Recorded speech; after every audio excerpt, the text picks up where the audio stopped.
Writers like Bernard Lewis say what went wrong, that in fact there might be a clash of civilizations between an Islamic culture and a Western Judeo-Christian culture. They resent us, there's enormous amounts of hatred, and it goes back in history because of resentment. Yes, there's hatred against us. Why? In 1958, the U.S. government faced, we know from internal records, 3 major crises in the world. North Africa, Middle East, and Indonesia. All with oil-producing states, all Islamic states. President Eisenhower, in internal discussion, observed to his staff, that I'm quoting it now, there's a campaign of hatred against us in the Middle East, not by governments, but by the people.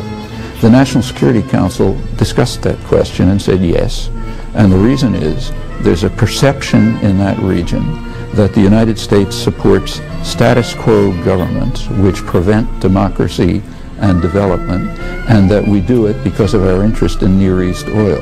Furthermore, it's difficult to counter that perception because it's correct, and furthermore, it ought to be correct. We ought to be supporting brutal and corrupt governments which prevent democracy and development because we want to control Middle East oil. And it's true that leads to a campaign of hatred against us. Now, until Bernard Lewis tells us that, and that's only one piece of a long story, we know that he's just a vulgar propagandist, not a scholar.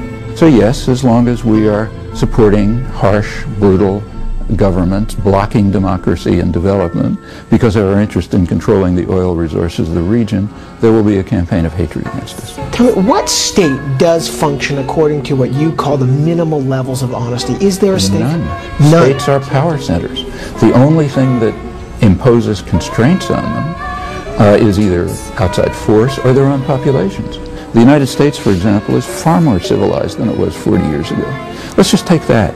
This March happened to be the 40th anniversary of the public announcement by the Kennedy administration that the U.S. Air Force is bombing South Vietnam.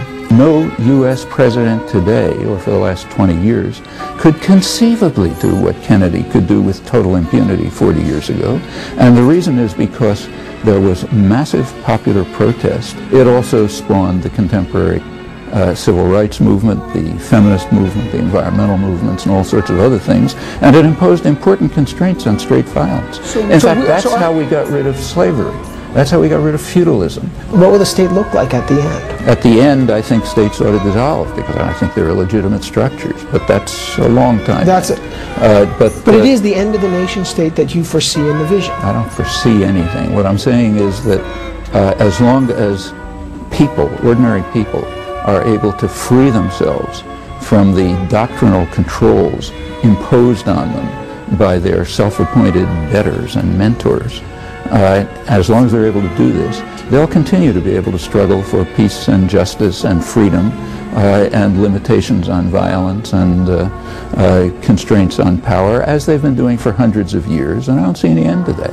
The immediate problem is to free ourselves from the shackles imposed very consciously by the kind of people you're talking about, who don't want the facts to be known, and for very good reasons. Because if people know the facts, they're not going to tolerate them. So therefore you have to prevent them from knowing. You have to indoctrinate them. You have to tell them stories about how we're really good guys, and if we use violence, it must be for the general good, because we represent the course of history. Yeah, that's the job of propagandists for power and violence. And it's the task of populations to free themselves from those kinds of controls and domination. Pleasure to see you, always.